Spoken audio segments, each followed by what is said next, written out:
So this is the post that New World made in response to people's concerns about their store. Some questions have come up recently from our alpha patch notes discussing an in-game storefront. Our plan in having a store is to create an outlet for players who find enough value in store items that they are happy to purchase them. Thank God that's explained for me, because I didn't know that. I thought the value of the store was to just put things out there and not have people buy them. Our plan is not, and never will be, to create a feeling that store items are necessary to enjoy the game. All players will be able to play the full game experience we ship without having to make store purchases. Well, that's a little bit of a caveat, because like you probably can't get a lot. So like basically here's the two outcomes, right? So you either can't get the cosmetic rewards that the store gives you, or you can, and you can buy them from other players, which allows you to buy gold indirectly. This is what BDO has. So either one of the outcomes of this being the case makes this statement untrue. All store items at launch will be exclusively cosmetic in nature. So that means that they are waiting to add these things in later on. We are introducing the storefront in alpha in order to test these items and their value. No selections in the store or their indicated cost during testing, there is no real cost in any case, is final. Good, make it 0. Our purpose is quality assurance and gathering player feedback, so please share your thoughts once the system is introduced. Why do we have to wait for that? Like, what are we waiting to find out? Like, what is it, like a secret? Like, what are we holding back? Like, you clearly gave examples of what you're thinking of selling. You're talking about selling cosmetics. This right here is why I'm so fucking glad that they didn't make the Lord of the Rings MMO. Our purpose is quality assurance and gathering player feedback, so please share your thoughts once the system is introduced. The testing audience will see each type of item that we are considering and have an opportunity to provide feedback as they are introduced to the live game, and we will provide that feedback. Yes, and that is the feedback that we will provide. Looking forwards to the future, we will also test ideas on how to offer players quality of life mechanics like rested experience and fast travel, both obtainable in-game and purchasable in the store. So I'm gonna skip just for a second, and I want to pull up a tweet that was made by somebody who you guys know I like a lot. Read this. In New World, this is from Kriparian. In New World, they plan to sell quality of life boosts now. Boosts aside, how is it okay to sell quality of life features for a game that hasn't even released yet? Why not just improve the quality? If you are releasing quality of life features on a game that is not even released, it implies that the existence of those features makes the experience worse. And so what you are doing is you are creating a problem and then paying yourself to solve it. I'm gonna unlike this so I can like it again. Offer players quality of life items for mechanics like rested experience. How many of you guys were proud of the first character that you got to max level in an MMO? Let me ask you another question. Would you feel the same way if you just knew that somebody else standing right next to you at the same level that you are bought it? Whenever you can buy something, that something no longer matters. That's why I don't care about TCG mounts or store mounts in my mount offs. It's not impressive to me that somebody has a Swift Spectral Tiger. Wow, you have $10,000. Congratulations. That doesn't mean shit to me. The timing of release of these types of items will depend on how players progress in the months after launch. The more players who are able to experience all of our exciting in-game content and game modes, the healthier the overall game experience will be for all players. I completely disagree with that. Why is a success metric of the game the amount of people that complete it?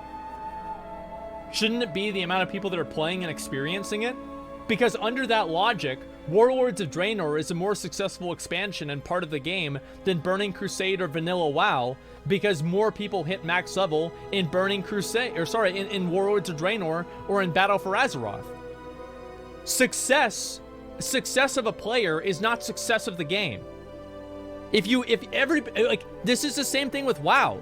Like, just because you beat Denathrius, that's not a success metric of the game. Beating the game is not a success metric. Enjoying the game is a success metric. Our goal with all items of any type is that they will not offer an advantage that imbalances the game. For transparency on future plans, we are also contemplating, but have not finalized, a battle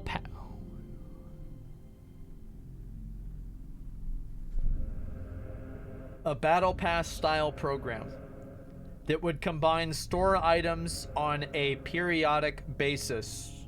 This would also be tested ahead of time to ensure it provides strong value without disrupting gameplay for those not participating.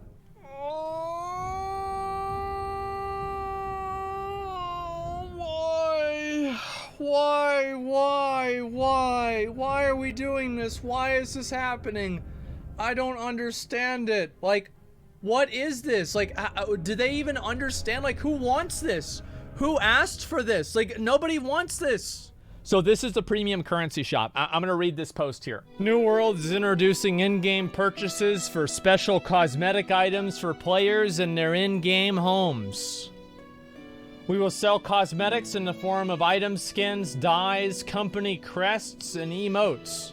We may sell quality of life items or boosts that will help players improve their time spent leveling their character or trade skill experience. The game's not even out yet. It's not even out yet, and they're doing this horse shit. So this is a post that Steven made about the New World information. I agree my commentary was unprofessional, and I will endeavor to be more tempered in my responses on issues that I care about. I really enjoyed how it was stated they would include quality of life items like level boosts and trade skill boosts, but nothing that affects competitive aspects of the game. Why you do this, Amazon? I was flattered when they drew inspiration from some of my designs, but honestly, who the fuck made this decision? I just want some new blood in the genre, for fuck's sake. Sometimes it's difficult when, as a player, I was excited for their MMO and what it brought in the MMO space, which desperately needs new successful products. Which is very true. Do you know what breeds success and breeds perfection? Is competition. If you have no competition, your product will get lazy and it will get shitty. The more and the longer that you spend without competing with somebody else, that's one of the good things. People always talk about the bad shit about capitalism. One of the good things, and you can say this is capitalism or not, whatever the fuck you want to call it, one of the good things about the system that we have is if somebody comes in there and they make a better game than you, other people play it and everybody else has to adapt to that. And I'm going to give you an example. I'm going to use Xbox One and the PlayStation 4. Whenever Xbox One came in and they said, you know what? We're going to make it to where the game always has to be online. We're going to make it to where your webcam has to always be connected. And we're going to make it to where you can't resell your games. So we're going to do all of these super consumer unfriendly practices. Was it PS3? I don't remember. I think it was PS4. But regardless, we're going to do all of these super consumer unfriendly practices, and there's nothing you can do about it. And you know what happened? Sony came out around there, and they said, we're not going to make it to where you always have to be online. We're not going to make it to where you can't resell your games, and we're not going to make you attach a webcam to your fucking console to play a video game all the time. And you know what happened? So many people said, fuck Xbox, I'm not going to buy Xbox anymore. And you know why? Because they had a better alternative. And you know what happened? Xbox turned around, they apologized, and they undid everything. That's what happens whenever you have competition. If there was no PS4, we would be sitting here with an Xbox with the camera on all the fucking time, watching you masturbate to Cortana while you're driving the Warthog into the wall so the controller vibrates against your dick. And it's getting broadcast to the world because it's connected to the internet. That you had to buy for $70 because you couldn't get it out of the bargain bin at GameStop. Very specific? Yes, it is. You see what I'm saying? You see what I'm getting at? You picking up what I'm putting down? You catching what I'm throwing? You seeing what I'm doing? Whew. Let me read the rest of this post. Competition breeds excellence. I also have a strong view that cosmetics and subs are good monetization strategy for maintaining content updates on MMOs. We all know that free-to-play causes buy-to-play. What free-to-play causes and buy-to-play causes high barrier to entry. Though I'm not opposed to buy-to-play. I agree. I prefer buy-to-play. The optimal business model, in my opinion, is a sub with cosmetic-only shop. I'm okay with the sub. Cosmetic-only shop, I'm not okay with as long as there's... I mean, if there's cool armor in-game, I'm okay with it. I'm generally not okay with it, but I will deal with it. I think that's probably the best way to say it. Reasoning. Subs supply the developers with steady income to make content, and MMOs live and die from their content. It also incentivizes the dev team to perform with that content. That's true. Meaning that the content will need to be good and retain users over a period of time, not just during that content launch. In a buy-to-play game, companies already have your money, and their interest in retaining the user is diminished to a degree. Of course, they want to retain the user, but when the user leaves, they aren't dropping their sub, and buy-to-play games can consider that the next revenue event, like an expansion, exactly. On the shop side, I cannot express my opinion on this any stronger. Like many in gaming community, I have experienced great games die because a company introduced a pay-to-win advantage. Whether that advantage is winning one or a quality of life one. It undermines the content, the player base's efforts, the core gameplay loops, and lessens the sense of reward a player feels whenever they achieve something. Cosmetics, in my opinion, can supply additional revenues in a respectful way, so long as there are in-game achievable visuals that match and exceed the ornate complexities of what's offered on the cosmetic shop. That is the key. I know that we've taken our own flack for a pre-order system, of which I've tried my best to engage and explain how our packages works and how our cosmetics are offered and used in variants to actually help the world. The MMO community is diverse and has many opinions on the aspects of monetization, so of course people have their own opinions, and that's fine, but the best thing a company can do is be upfront about their monetization intents from the start and do their absolute best to stick what they've said, even if their changes need to, and if there are changes, explain why. Announcing the changes that were announced, and the way that it was announced I felt was disrespectful, and it saddens me as a player and as a member of the MMO development industry to see that. So I spoke unfiltered, and for that I apologize. It should not happen again. I hope it does. I much rather direct conversation and direct words. Yeah. Anyway, $500 alpha, by the way. He explicitly said multiple times that don't buy it for the $500 alpha. Like, I don't know what you want him to do. Like, it's the same as like, yeah, it's weird. I'm gonna read the Lazy Peon's response. If you're going to add convenience, just don't have it there for launch. Wait a few months so people can enjoy the game normally first. Also, don't create problems to sell solutions. Cosmetics, furniture, and pets are fine. Cosmetic only battle pass I can live with. I am much more okay with that. Amazon has yet to release a successful game. The focus of New World can't be make all the money. It needs to be about getting that first successful flagship title release that you can build upon in the future, as well as showcase the potential of Lumberyard. Lumberyard is their development engine. That is true, and that is real. And then New World actually responded to this. Shout out to New World for doing that. I don't know any other company that would really do this. It isn't about rushing people to endgame. It's about supporting people who don't have as much time to play and helping them reach the endgame with the time available to them. You know what I really hate about this? Is the idea and the narrative that they're using here, that they're sticking up for the little guy. They're sticking up for, Bill, the 31-year-old dad that's, he's got, his wife is giving him trouble and he's got to work at the coal mine and he's only got 2 hours a week to play the game. They don't give a fuck about Bill. They just want his fucking money.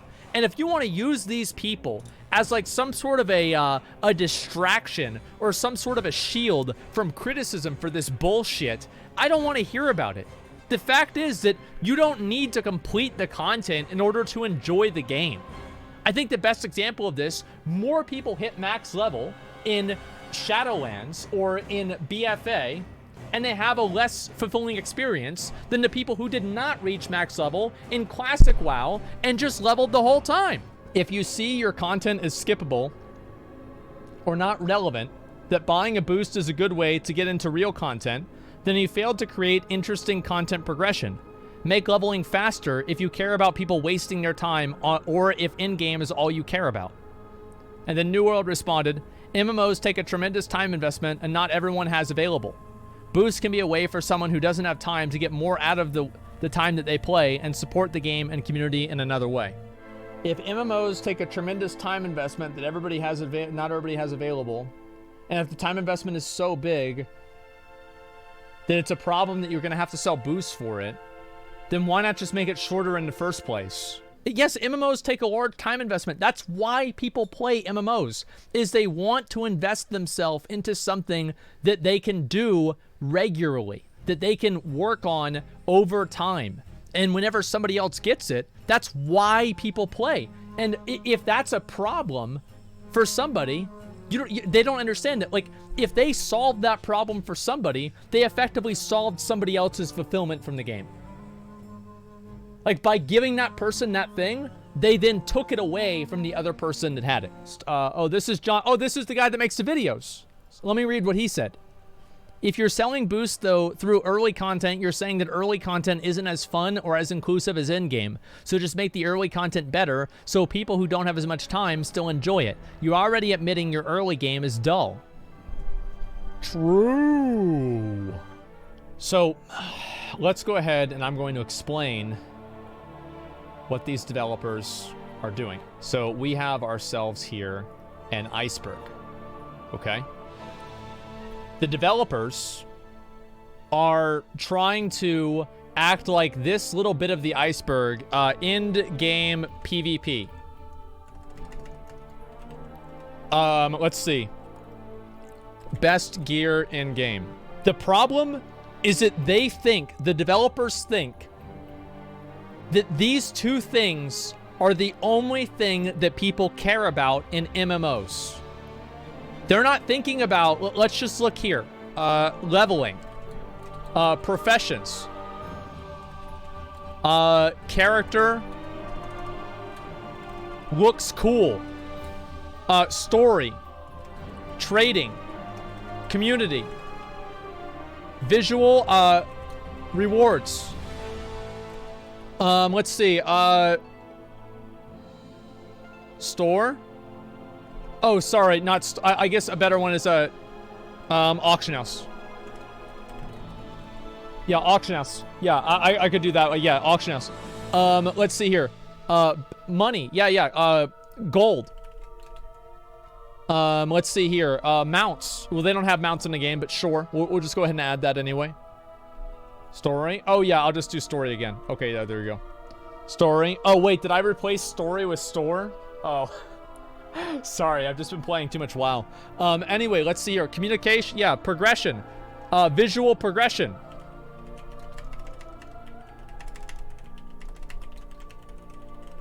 Visual progression. Character progression.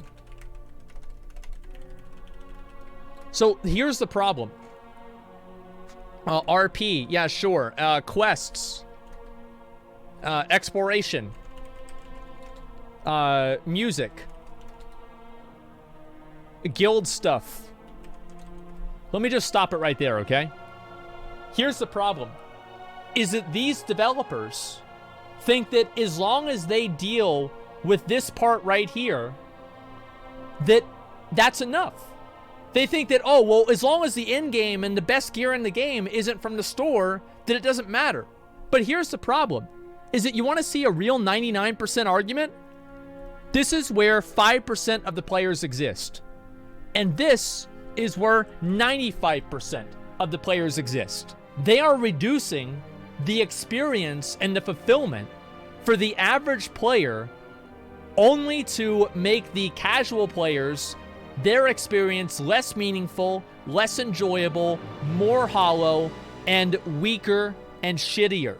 Blizzard, or sorry, fucking, oh, Jesus Christ, Freudian slip. New World, Amazon, designing the game And making the game with this in mind is only going to make it worse. That's all it's going to do. It's just going to make the game worse. Getting max level is not a success metric in the game. Playing the game and having fun with it is a success metric in the game. If max level or some form of completion in the game is a success metric, then Battle for Azeroth was probably one of the most successful expansions of all time. And Dark Souls sucks. Sekiro was a terrible game. How many people, like, a real honest question, how many people that played Sekiro do you think really even killed Guardian 8?